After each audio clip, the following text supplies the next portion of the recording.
Welcome everyone to this month's episode of ZOLEO Campfire Chats. We're so glad you're here. Whether you're brand new to the outdoors or you spent years exploring trails and wild places, this is a space to share ideas, learn from experienced adventurers. Whoa, sorry.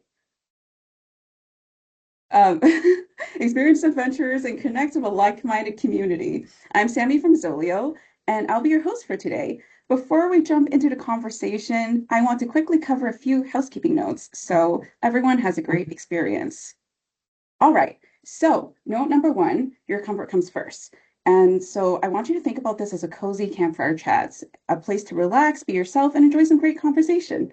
Note number two, if you'd like to jump in with a question or comment, please pop it into the Q&A box in the top ribbon. We'll do our best to bring as many of your thoughts into the discussion. So during the session, guest cameras and mics will stay off so everyone can sit back and enjoy the conversation without distractions. We've also got a few folks from ZOLEO in the audience today. First up is Lou. Lou is our product expert, and he will be answering any ZOLEO or product-related questions directly in the Q&A box. And secondly, I'd like to welcome Lauren. Lauren is our moderator, and she'll be keeping an eye on the Q&A and leading our audience question segment later on. And finally, note number three, just a friendly reminder, let's keep things respectful because we want this to feel like a positive space where everyone can learn and connect. Now let's get into today's guests. Jennifer Pharr Davis is one of the most accomplished long distance hikers in the world. She's logged over 14,000 miles of trails across 6 continents and all 50 US states, much of it solo. Jennifer has hiked the Appalachian Trail 3 times, and in 2011, she set the overall speed record on the 2,190-mile trail, completing it in just 46 days. That's like averaging nearly 47 miles per day, by the way. She's also an author, speaker, entrepreneur, and former member of the President's Council on Sports, Fitness, and Nutrition. She's also been recognized as a National Geographic Adventurer of the Year, so lots of credentials. Today, she's joining us to talk about solo adventures and how to prepare for the backcountry, from planning to safety to gear to mindsets. So please join us in giving a warm welcome to Jennifer Pharr Davis. Hey, Sammy, thanks so much for having me. Hi, Jennifer. We're so excited to have you. So I guess the first question that we have to just jump start this chat, obviously you spent thousands of miles hiking solo across the world. And when people hear that, they often assume that it must be incredibly freeing, but kind of intimidating, right? So I think from your perspective, what do you think are some pros and cons when it comes to expending extended time alone in the backcountry? Well, it's funny because I think for the most part, when it comes to solo adventuring, the pros are also the cons. So it is incredibly freeing and there is a lot of flexibility, but you also carry the full weight of decision making for everything that comes up on the trail. And there is a lot of silence and there is a lot of solitude, and that can be great, or it can be one of the biggest challenges you face. I also think one drawback is you can't share the weight of your gear and you also can't share the cost of your trip. But once again, when you have full control of that, sometimes you can get it closer to where ideally you would want to be. So I would say, it's all about the mindset you go into it with, because some of the biggest challenges are also the greatest advantages when it comes to solo adventuring. Yeah, I mean, that sounds extremely empowering, but I can imagine that it probably requires a lot of intentional planning, right? So I guess when you're preparing to head into the backcountry alone, what's the first thing that you will focus on? That's a great question. A lot of the success for your trip definitely starts at home. And part of my experience as an outdoors person is I was the owner of an outfitter and guide service for 15 years, and we focused heavily on risk management. And I hated it. because it is a constant process of thinking of all the worst case scenarios and everything that can go wrong on trail. But through that work experience, I also very much believe in the benefit of mentally running through the what ifs before you start out. So even when I'm on a personal adventure, I will do what I consider to be a personal risk management document before I head out. And what that Mhm. includes is, first of all, just the details. I think I wrote it on a note card to share. But yeah, I just put like the location, Wow. the itinerary, the duration that I'm going to be out there. And then I also list the evac points. So where can I get off trail if something goes awry?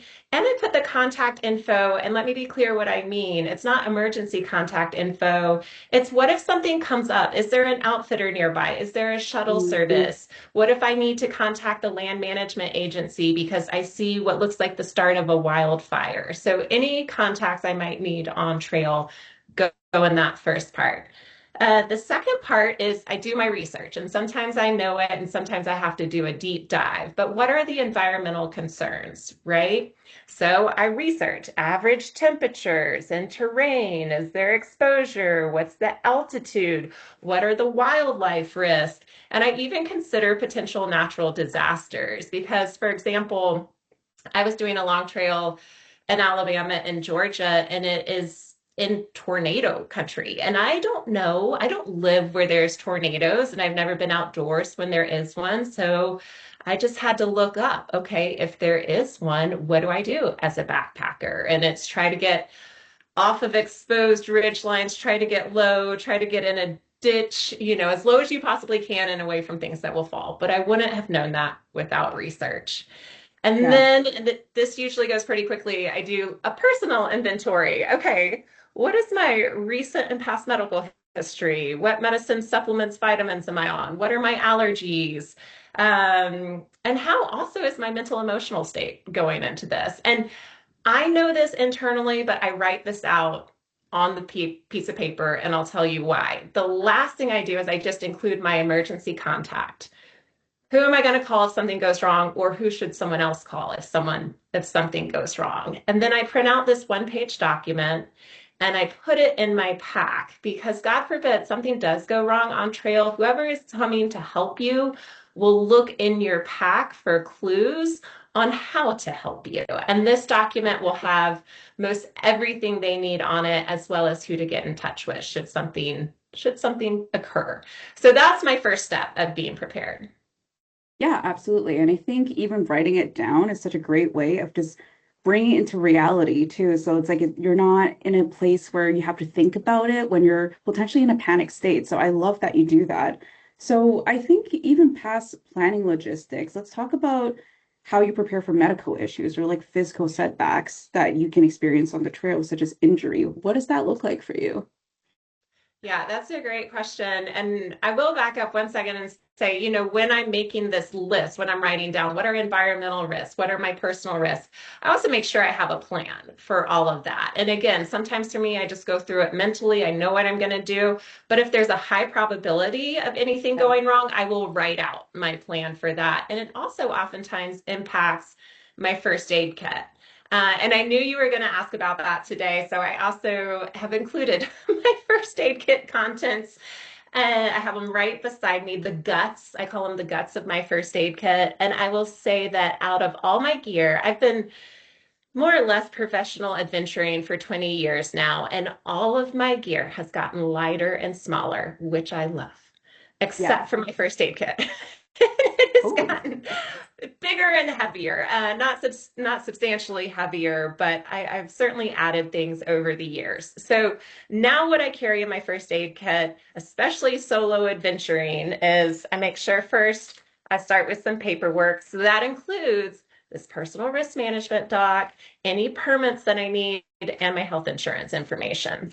From there, I go to sort of first aid, over the counter medicine, and I always bring some ibuprofen, acetaminophen, so Tylenol, Benadryl.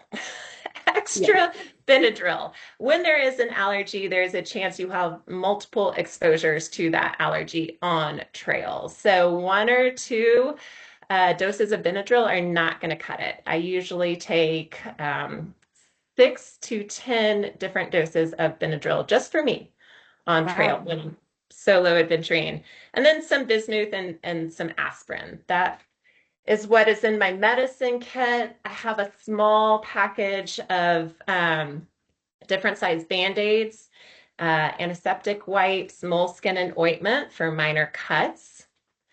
I have, this is called my topical comfort bag. So it's stuff for your skin, right? I have bug spray, that would be nice. Bug spray, sunscreen, hand sanitizer. I have petroleum jelly to help with any chafing. And I also have some Gold Bond powder or any form of absorbent that can help with just a lot of saturating moisture. If your feet are wet for 5 days, you're going to want some help. And so Gold Bond is really good for that. Uh, I have a small kit for trauma. It's gauze, it's tape, it's a ace bandage, and then I have a lightweight sand splint I carry, which these are really neat if you've never seen them. If you have a sprain or break on the trail and you have to take care of yourself, this is more or less a flexible, lightweight cast that you can carry with you and then use your own clothing to wrap it in place, and it'll hold that joint still until you can get help. And then I have an SOS environmental bag that includes emergency blanket, hand warmers, waterproof matches, honey sticks, and electrolytes in case you need that quick sugar. Uh, Absolutely. my tools, this is my surgical kit. I have safety pins, a tweezer, a syringe for or to irrigation syringe, and gloves if I need gloves. And then I have a personal prescription kit, which includes, for me personally, I carry an EpiPen and I carry prescription strength poison ivy medicine. And then depending on the trip, I'm also going to talk to my doctor and say, hey, what should I carry just in case? And a lot of times, if I'm removed from help and on my own, they will prescribe Flagyl for waterborne illnesses or Cipro in case something hits on the trail and I need kind of general defense for it. And that is the contents. And believe it or not, that all weighs less than 2 pounds. But those are all the contents, the guts of my first aid kit. Yeah, that sounds like a first aid kit that's really, really built to go the long haul, the long mile. Just a quick reminder to all of our audience who are Zoleo users that Zoleo has medical assists for you to reach out to 24/7 medical assistance when you're on the trail. So please remember that that's a quick feature in your Zoleo app. With that said, we've kind of gone over your first aid kit, so I'm really curious about what is in your pack then, if that's only Yeah. just a My component first. of it. Like, what does safety look like once you're already on the trail with your pack? Sure. Well, gear is certainly, again, part of being prepared, and it's always customized to where you're going and what you're needing. But when I go for solo adventures, my mindset is different than when I am going on group adventures. And I typically carry a little bit more weight on solo adventures, but I want that weight to create safety and margin because you can absolutely carry too much weight to where the weight becomes an issue itself and can increase the risk of injury and also make it harder for you to be nimble and on the move and get help if you need help. So, with that in mind, when I'm making these choices for solo adventuring, I just think of the places where I can add a little bit more margin and a little bit more protection without necessarily adding unbearable weight. Yeah. It starts a lot of times just with my footwear. My preference, I like a low cut shoe. It's light and fast and dries quickly. But if I solo adventure, I take my boot because, again, high probability risk on trail, ankle injuries. And at least with a boot, I can tie it up tight and usually hike out on my own. Also, most people don't think of food as gear, but when I solo adventure, I always carry an extra half day worth of food because there are so many things that can come up on trail if it's bad weather or you do sprain your ankle or you take a wrong turn. And if you have only packed enough food for an ideal itinerary, you will be in trouble very quickly. So my extra half day's worth of food, it only weighs about a pound and it includes things that I don't really love to eat. And that also reduces the temptation to have like extra snacks along the way because this is something that I want if I hit delays and I know I have it to keep me safe. Um, I love my water filter just because in the past 20 years, some of the gear that's improved the most is the water filter. I used to have a big, heavy pump filter that would break.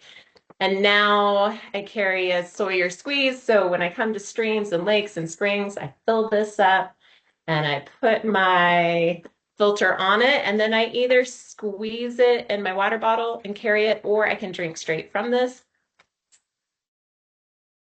and keep going. So I always filter water when I'm solo on the trail because waterborne illness can be a very serious condition, especially if you're by yourself.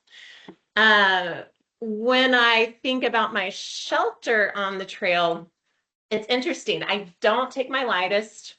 I don't take my heaviest. What I want when I'm solo adventuring is I want my most user-friendly tent, the quickest and easiest to set up because so often on solo adventures, something will happen like an afternoon thunderstorm sneaks up really quickly, and all of a sudden there's thunder and lightning and hail. And I just need to have a shelter that I can sit up quickly, easily, and get inside. And so this shelter is a tarp tent rainbow. I've used it forever. I'm really comfortable setting it up. I can do it in about 3 minutes. And it's the one that I always take when I solo adventure. And then, I'm thinking about protection a lot, especially as a solo female out there, and I want to keep myself safe on trail. And a lot of like how people choose to protect themselves comes from their personal experience. And I will say, I know some people like to carry maybe a small knife or switchblade for wilderness skills or for protection. I do know people who carry firearms on trail, and if that's permitted and that's your personal choice, then good for you. I'm all for it. But for me, I will say, I don't have much experience with firearms, and I would be more at risk carrying one than leaving them at home. What I do have experience with is bear spray. So for me, if I'm on a trail and there is high risk of wildlife encounter or I am worried about human encounters, I will usually take bear spray. And, I got to tell you really quickly, I've backpacked a lot solo. I've backpacked a lot with my family. We were out in Yellowstone on a multi-night trip with my son when he was 5, and he knew we needed bear spray. And we had already left the trailhead and we were on the trail. And he goes, "When are we going to put on the bear spray?" And what he thought was that it was like bug spray and you spray it on yourself before you get out there. And so I just want to clarify to anyone and everyone who has never used bear spray, it is for the bear or the human. It is not to put on your body. This is something that people don't think about a lot, but this is actually a rain cover for my pack. But the main reason I carry this big orange rain cover that makes me look like a pumpkin when I'm a backpacker is I use a lot of public lands and I use it during hunting season when I am sharing this land with other trail users that include hunters. And I always want to make sure they see me and that they know I'm a person and not a deer. And so taking a big, obvious blaze orange tarp or pack cover is important for visibility.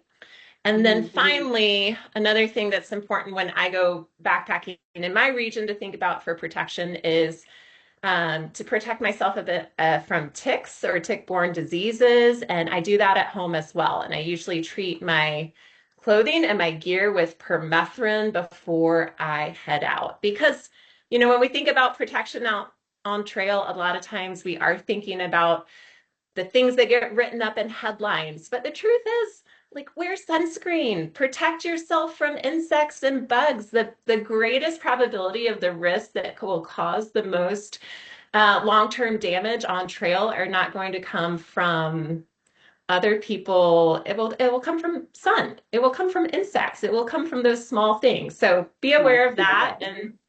And then again, if you're winter mountaineering and you have an ice axe, I feel like that's good protection too. But your protection should always, it should line up with your environment that you're going into and your skill set. Yeah, absolutely. I think all of that is so crucial there. And I love that you brought out your water filter. That looks so refreshing. I wish I could take a sip too. Yeah.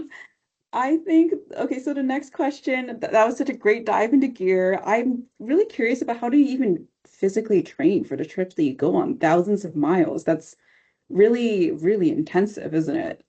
Yeah, it is. But also, you don't have to go for thousands of miles. You can go for a weekend or a week. Bite-sized adventures are great, and training is still important.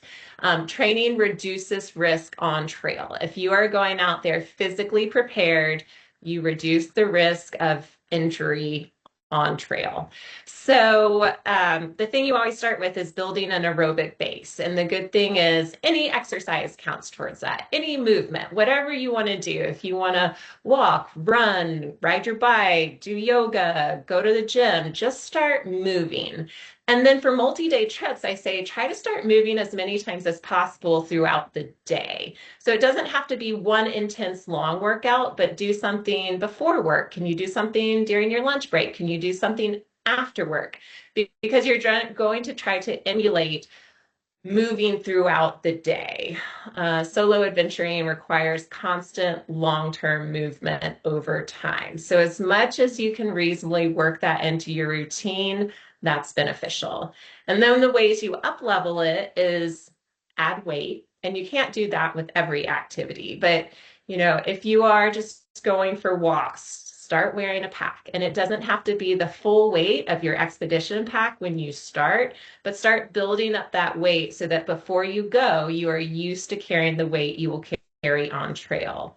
Beyond that, extending the duration of your workouts and then adding in elevation as much as possible. And I know that there are people who live on farmland and flatland and coastland, and they're like, we just have, steps in my house or a bridge, and that's the most we have in our city, and that's okay.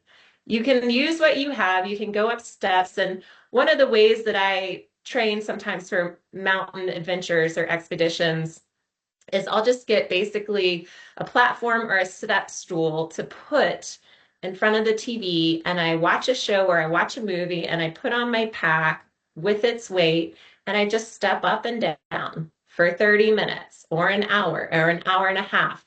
And anyone can do that in their living room. And it's one of the best ways I've found to train for hiking up and down mountains. Oh, that's extreme. Incline exercises are they're really something. They really are. I guess even more on that physical side of it.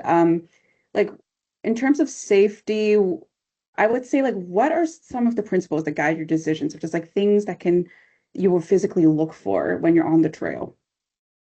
Well, I like to have like a check-in about every 2 hours, and that really lines up for me to the times when I need more food and I need more water. So about every 2 hours, and sometimes I set an alarm, sometimes my body clock just goes off and I know, but I have a snack and I say, am I in the zone? How am I feeling right now? And the zone I'm talking about, it's a temperature zone, it's a nutrition zone, and it's kind of an energy zone. And so, temperature wise, am I too hot? Am I too cold? I can make adjustments for that during my break.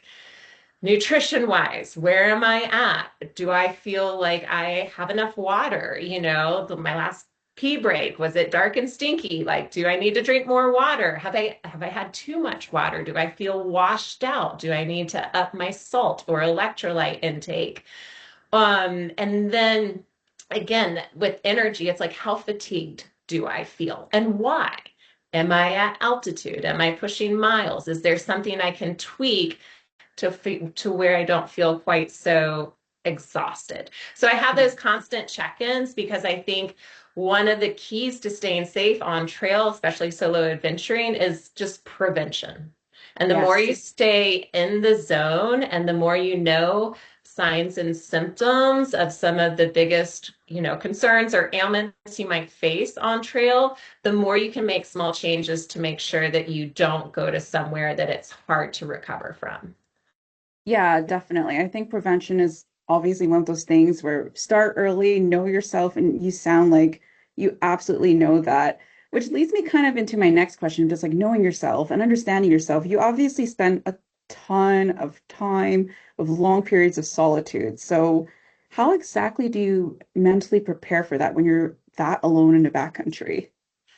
Yeah, that's a really great question. And I find more and more today that the hardest part of solo adventuring for people is the mental aspect. And I believe that's due to a culture that now has so much stimulus and so many notifications, and there's noises, and we're constantly multitasking.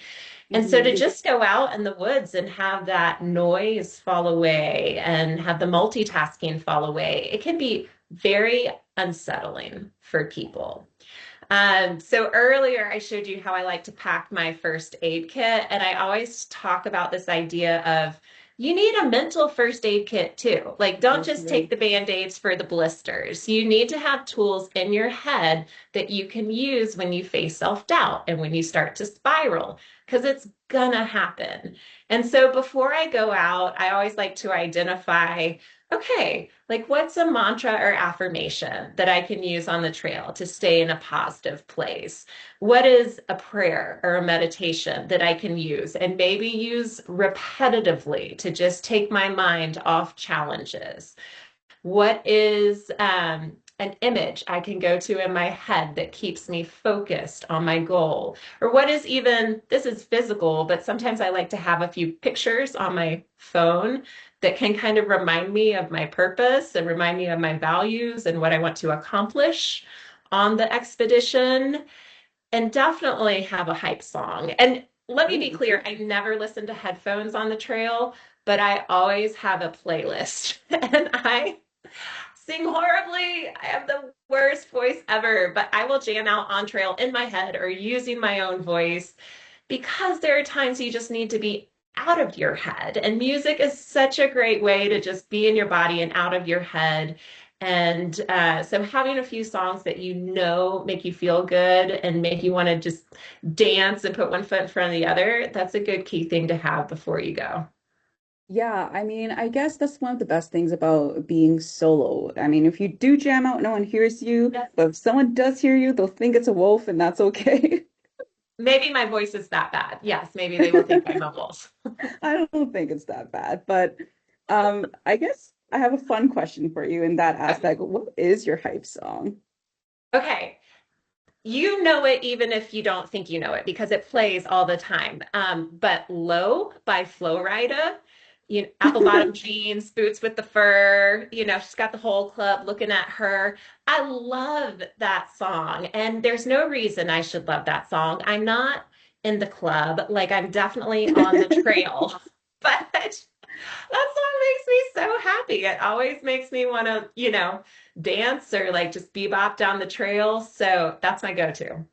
Well, audience, you've heard it first. If you ever want to become one of the most accomplished hikers in the world, you got to listen to Flow Rider. I get low, low, low, low, Gotta get low, low, low, low. Yes. but also high with the steps. Yeah. But okay, so we're going to pivot this conversation to something a bit more challenging now. Okay. So we've kind of gone through your gear list, your first aid kit, your physical and mental preparation. So with that said, you're so prepared, but what are some of the most challenging scenarios that you will even experience as a solo hiker, even despite how prepared you are, and how do you handle that? Yeah. Well, honestly, there are a few scenarios I've faced that we don't even have time for. And a campfire chat. And Zoleo has made it better. When we first started talking about this campfire chat, you guys asked, like, are you even familiar with Zoleo? Yes, we used it with our hiking company for many, many years, and it has made a huge difference. But again, I'm old, and my solo adventuring started in the day before Zoleo was in use. And so a lot of my hardest experiences came because I did not have an immediate contact to the outside world and I did not have that availability. So, one that comes to mind is, oh, man, it happened almost 20 years ago, but I was backpacking by myself and a big thunder and lightning storm came up. And I was in the forest, and the whole forest was shaking every time there was thunder. And I just wanted to Ooh. get to a shelter, a place I could be under a roof, because growing up, that was always what I was taught. If there's thunder and lightning, go inside. And I was on the Appalachian Trail, and they do have very, very rustic shelters every 7 or 8 miles. And I was getting close to one. And so I ran down the trail, came out of the forest into a clearing where there was a shelter. And I got there. There were a couple other hikers there, and we were huddled up trying to stay out of the storm. And I could tell I was starting to get hypothermic because I was cold and I was wet. I was like, I got to get out of these clothes. So I went behind the building to change in privacy. And while I was back there changing, a lightning bolt hit the roof of the shelter, and a part of it, some fraction of it, I felt it go down my arms, through my spine, and out Oh of my body. no. So it was just this like paralyzing, traveling pain that only lasted a few seconds. But there was no doubt in my mind that something extreme had just happened. And so I immediately did this, personal inventory. I looked for injuries, I looked for burn marks, I looked for exit wounds. And after a couple minutes where I didn't see any negative side effects, I just ran back around to the front of the shelter. I was dressed now. That was helpful. But I was like, did you all feel that? And the shelter was charged. You could touch a nail in the shelter and still get zapped by it. So the thing Terrifying. was, I didn't have cell service. There was no cell service at this point. We were 12 miles from the nearest evac place, and it was now almost nightfall, and it had been raining all day. So the thought of getting immediate help uh, seemed treacherous, either for me to hike out to try to get service or to try to get somewhere where we could call search and rescue. And I felt okay at this point. So what we did is we decided we would just monitor my vitals. And so we were constantly checking heart rate and respiratory rate. And even that night, I was woken up several times to make sure I was still in the zone and staying consistent. And then the next day, I was able to hike out and get help. But I do want to say, if you're going solo adventuring, I made a couple mistakes in that story I want to point out. Number one, I was safest in the forest. And I didn't realize it at that time because the storm was just so intense and I had been pre-programmed to think I need to get to shelter. But in a severe thunder and lightning storm, if you are in a forest and you can get low, not under a tree, not in standing water, but they have a position called the lightning position where you can crouch down and put down a foam pad or your pack and stand on it. That is the safest place or position to be in. I was at much higher risk actually at the shelter that had a tin roof in a clearing. And then two, if you cannot get immediate help, or even if you can, if you're carrying a Zoleo, but you have to care for yourself, just keep checking those vitals. You want to know if you're in the zone, and if you're not, how to make some adjustments. So again, ways you can check your own vitals: respiratory rate, how much are you breathing? Is it deep breathing? Heart rate is a good one to check. And you can sort of make notes over time to see if anything is changing. So that was a severe one. Another quick story is that I hit my head really hard on a low-hanging branch by myself. And I just remember it was a very cold day. And at first I didn't know it was bleeding, but I put my hand on my neck thinking I was sweating all of a sudden. And I took it off and it was bright red. So all I knew in this moment was I'm far away from the next row crossing. I'm bleeding a lot from my head. I hit it really hard and I can't see it.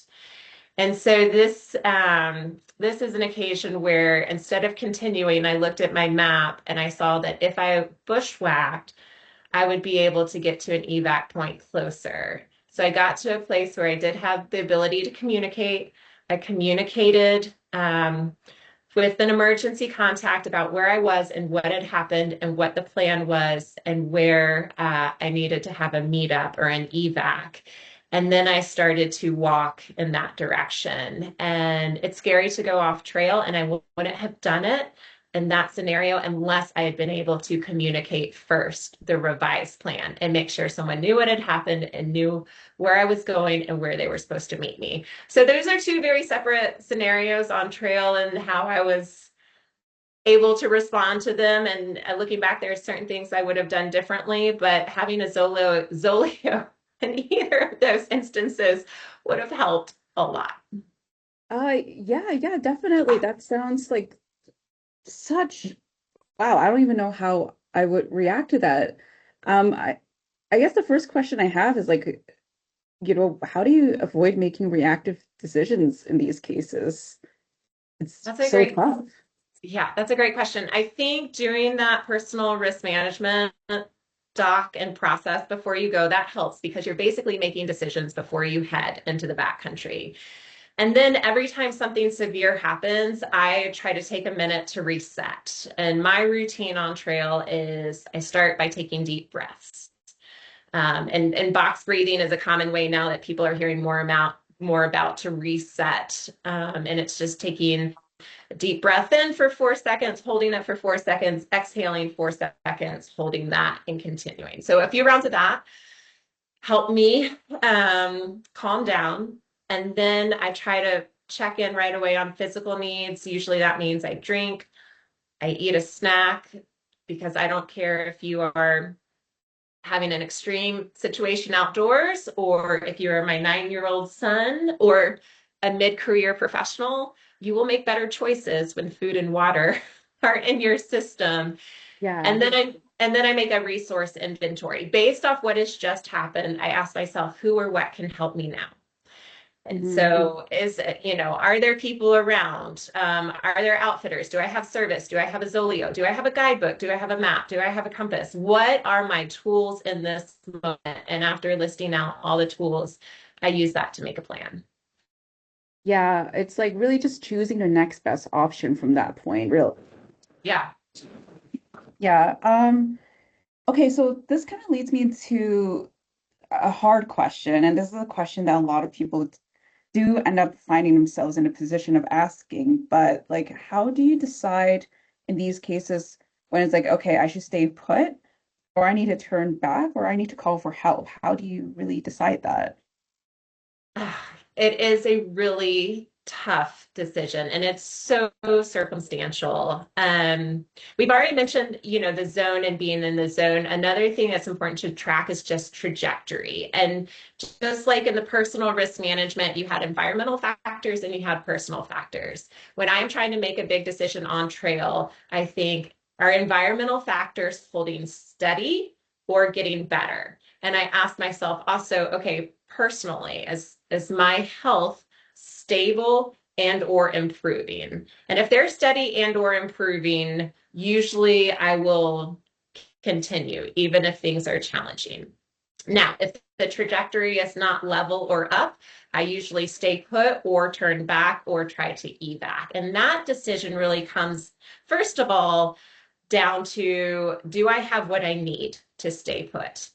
And if you're at this point in the talk and you've been listening and you are doing the things that we're talking about doing as far as gear and first aid, you should have what you need to stay put. And I am a big fan of staying put because so often time, like you said, Sammy, we just don't know. We don't Mhm. know what the right decision is because we don't have enough information at hand to make that decision.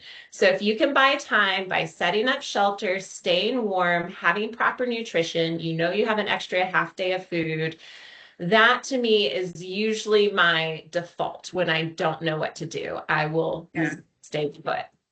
Um, I will try to turn back or immediately evac if I need critical medical assistance in a short time period. So, for example, I think about allergies a lot because I have a moderate bee allergy. So, if I get stung and I take Benadryl and I still develop wheezing and hives and I take my epinephrine and I take more Benadryl, at that point, I think, I'm having a reaction. I had to take epinephrine. I'm trying to manage it with Benadryl, but at this point, I need to get help as soon as possible. And so I'm going to turn back if that's the closest, easiest place to get help, or I'm going to look at the quickest evac point and how to get there. And I'm going to let someone know that that is my new plan. So I'm going to communicate that. Um, so that's how I sort of process those big decisions is what's the trajectory, where it's going, can I buy time or do I have to get out now?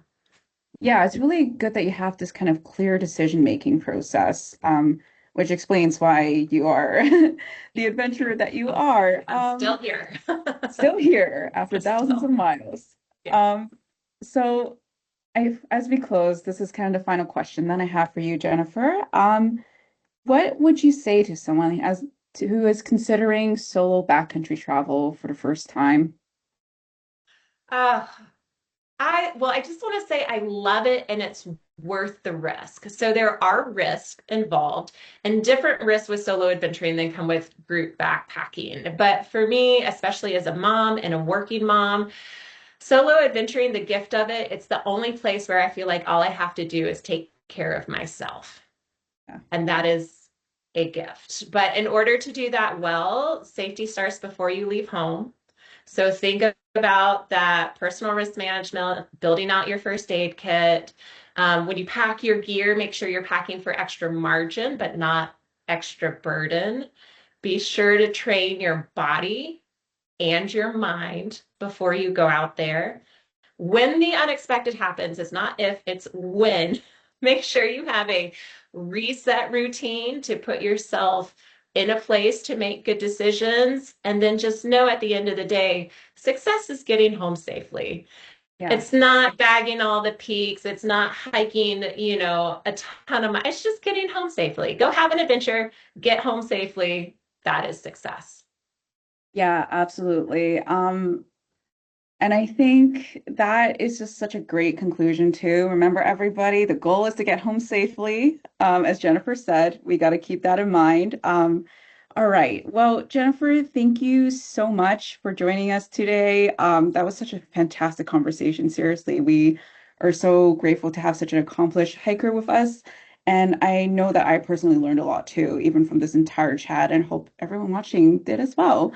Now we're going to hop into some of the questions that you left for Jennifer. So I'm going to hand it over to Lauren, who's been monitoring our Q&A box, who will take you through some of the answers. Hey Jennifer, how are you? Hey, Lauren, I'm great. How are you? Good. Well, thank you so much for taking the time to meet with us today. That was it, it was a great session, honestly. We've got a few questions that have come in from a few of our users as we go through. One of them was asking about your why, which you've beat us to the punch and already answered that one. But one that did come in was, in your opinion, what are some of the most common signs and symptoms of backcountry concerns and like health concerns? And what steps do you take when you're working towards addressing them? This is such an important and great question. I'm so grateful that someone asked it.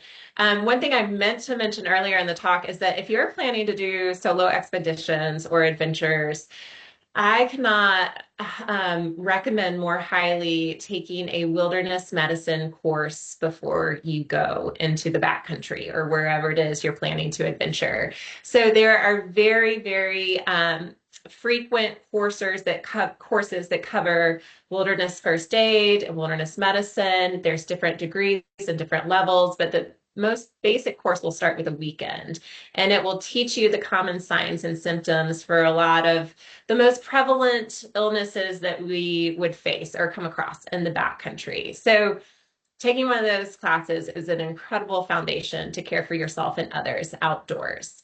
Now, with that being said, I talked about this idea of the zone and staying in the zone. And some of the things that frequently push people out of the zone, one would be temperature, right? So getting too hot or too cold, and common signs and symptoms to look for. If you are getting too cold, we refer to the symptoms as having umbles.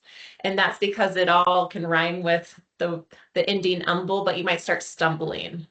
You might start mumbling. I know one time I was becoming mild to moderately hypothermic, and we already talked about singing out loud to take your mind off the conditions. And I don't think I was singing Flow Rida, but I was singing something out loud. And the words were just jumbled in my mouth. And I was already tripping more than usual. And it confirmed what I already knew. I'm becoming moderately hypothermic, and I need to do something quickly to warm up and change my body temperature. On the flip side of that, when you are getting too hot, and I've hiked a lot of extremely hot trails in the Southern California desert, in the outback of Australia, and the sign that triggers me to do something very quickly is when it's hot outside and my skin is cool. If my skin starts getting pale, cool, clammy, it means I'm entering this place of heat exhaustion and I need to immediately try to cool down, try to get cool liquids inside, try to submerge myself in cool liquids as I can, loosen my clothing, because if you do not redirect heat exhaustion and cool your body down, it can lead to heat stroke, which is extremely serious. So part of the zone is a temperature zone. And again, part of it is energy and nutrition. Water is so important on trail. So again, staying hydrated. When you have your restroom breaks, make sure the color, smell of your urine is it's clear, it's normal or slightly yellow. If it's not, try to drink more water. But also a common thing that happens outdoors is people get that in their head that I need to stay really hydrated and they overdrink and actually cause something that's called hyponatremia, where they feel fatigued, they feel washed out, low on energy. And what's happened is they just depleted the salt and electrolytes. So if you feel washed out in your system and you've been drinking constantly, try to up the salt, the electrolytes, get some potassium and see if you can rebalance. So those are some major things to think about, but those courses are invaluable and can teach you a lot more as well. Awesome. Yeah. And I think courses like that are so important. Especially for novice hikers, novice backpackers, understanding first aid is one thing, but understanding first aid in the backcountry is a Yeah. completely different beast for sure. Yeah. Okay, awesome. So next one, we've got a comment with a question attached. So this user says, in their experience, after the solitude of a solo trip and acclimating to peace and quiet, reentry back into the sensory overload of daily life can be jarring, and sometimes they're not necessarily conscious of it. It might be just a sense of elevated anxiety or irritation. Do you have a reentry strategy? Well, I see you. Whoever asked that, thank you. Yes, reentry is hard, and after people hike long trails, there's actually common terminology around post-trail depression, which is just saying this can be stark, and the contrast is difficult. And coming back home is a transition that sometimes takes time. So my advice is give yourself grace. And again, knowing ahead of time that this might be a transition getting back and it might be difficult to come back home. That's a good starting place. Give yourself grace if you don't just jump back right into the routine and feel great about everything. That's normal too. For me, the things I really struggle with coming back, noise. Like I just feel overstimulated for a while. Just all the noise, even bright colors sometimes. It's so interesting. Being out in the woods for a long time is like this detox where you're only seeing things that are natural. So we come back and there's these bright lights and these noises, and it feels really aggressive. And then the multitasking is really hard because my brain became very singularly focused. And now it has to process many different things at many different points in different compartments. It just takes time to transition back. My best medicine is like microdose yourself with day hikes, right? Like you've been in the backcountry, you come back, it's severe, it's extreme, it feels aggressive, it's hard to readjust. Try to sip in nature where you can. Maybe that's a 5-minute break in a park if you live in a city. Maybe you can go for a hike before work. But if you can ease out of that like 100% immersion from silence and solitude and solo adventuring back into your daily life with little nature fixes, that definitely helps the adjustment.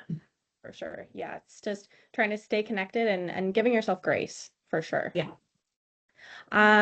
Okay, this question was, what are 2 to 3 items that are more of a luxury that you think are worth the extra weight that you have with you on trail? This user says that theirs are a camping chair, an AeroPress, and their fly rod. Well, my husband would love you. Maybe you can hike with my husband because those are some of his luxury items.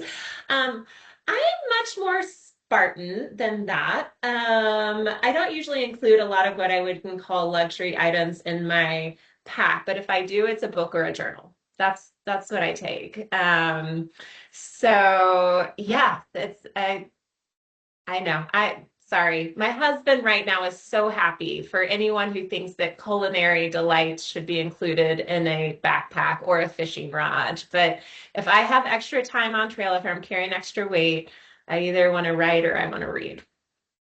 So I hear that. If I could take unlimited books with me, I Yeah. actually think I might start hiking with my Kindle just because People do. People definitely hike with their Kindle, so that's an option. they are my kind of people. Yeah. Okay, this one was, how much of your backpacking experience do you incorporate to normal travel experiences that aren't so isolated? A lot. It is definitely a style. I think I take this backcountry experience to travel, and I travel a lot for work. I'm a professional speaker, but I will tell you, my daughter turned 13 last fall, and I wanted to give her a gift for her birthday. That was a celebration of becoming a teenager, and it was something that could help open up the world to her. So we did a mom-daughter trip to Italy. And for everyone right now who thinks, oh my gosh, it's amazing, it is amazing, but it was not a fancy 5-star trip. I'm like, I'm going to teach you how to travel cheap and light. So we were booking last minute tickets. We got basically a hostel to stay in. We each could take one pack with us. That was it. One carry-on. We walked everywhere we went, and we didn't use our cell phone. My cell phone was the only kind of communication device that we had with us, and it would work on Wi-Fi, but it did not have cell service. So we were navigating cities and places using paper maps. So it was totally bringing the backcountry backpacking experience into this like international adventure trip. And quite frankly, I think my daughter would have chosen the 5-star fancy adventure if that had been an option. But as she's growing up, as she doesn't have a big budget, I want her to know how to take care of herself, how to explore, how to travel, how to take adventures, and I want to open up the world to her. So it was a good first step. For real. And that is an unreal set of life skills to have. And not only that, but when she hits college and starts going on trips with her friends, they're going to be astonished at how well she can pack. Yes, So, hopefully. okay, so this one was a little bit more related to the Zoleo device. So if you're hiking with a Zoleo, how do you ensure that you keep a full charge? Do you carry battery packs? Do you carry a solar charger? If it is a solar charger, what do you do if it's cloudy days, multiple cloudy days in a row? So again, this again, I think comes to like what environment are you hiking in? Most of my adventures are in forested environments. So I don't use a lot of solar powered energy on trail. I do carry external battery packs, and that's how I recharge my devices. My comfort level, it comes from no news is good news because I started adventuring and backpacking before cell phones worked, before Zoleos were out there. So what I became comfortable with is, I will get in touch with you if there is emergency some way, somehow. Otherwise, in 4 to 5 days, when I get to a resupply point, I will reach out. So I don't overly use technology on trail. That includes my Zoleo. I just have it for usually personally, strictly emergencies. Now, our outfitter and guide company, Blue Ridge Hiking Company, they use them and they do send daily updates using them. And they do have an external battery pack too to charge it. So depends on the group, the use, what your comfort level is. But when I'm out there, I like to have technology for emergencies, but otherwise, I'm happy to leave it in the bottom of my pack. For sure, for sure. It gives you that chance to unplug that you wouldn't normally have otherwise. Yes. Awesome.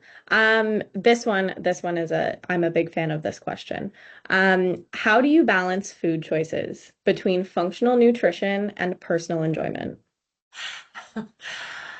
I try to focus more on functional nutrition at home and on trail. I mean, it's not a free for all, but I know my body can take in a lot of energy, a lot of calories on trail. And actually, my journey, when I first started, I was in my early 20s. I did not have a lot of money. And I was like, oh my gosh, Little Debbie's and honey buns and junk food is so cheap. It has so many calories. I'm just going to eat a ton of it. I felt so bad by the end of long trails. I was just, oh my gosh, my body was not happy with me. But I tried to learn and I actually swung too far in the other direction. And I was like, I'm going super healthy. And my body just craved salt and sugar. It's like I didn't have enough of it. So nutrition is very, very personal. And I encourage everyone to listen to your body. It will talk to you on trail. It's funny, especially solo adventuring, you learn to listen to your body. And so finding what works for you, being able to experiment on shorter adventures and expeditions. But for me, I know now it's a mix of I have some of that, high quality nutritious, calorie dense food in my pack. And then like I have a Snickers every night. And when I need just that boost, it's the Snickers. So so for me, it's a mix and it continues to change. And I try to eat healthier at home. So when I go on the trail, I don't feel quite as bad about unwrapping so many of the things that I eat. For sure. All about balance. And I feel like you're totally right too about listening to your body. When you spend that much time alone, like your intuition kicks in, and I can only Yes. imagine how in tune with yourself you are after years of doing this. Yes. Yeah. I remember before I started doing solo adventures, someone said, oh, you'll talk to yourself. And I was like, no, I won't. I was like, no, You're only crazy crazy. people talk to themselves. And now I'm like, oh, you'll talk to yourself. You'll talk to God if you believe in God. You'll talk to your body. You'll listen to your body. You'll listen to the forest. Like there is a whole community and conversation that goes on, even with no one else around. And I don't think it means you're crazy. I hope not.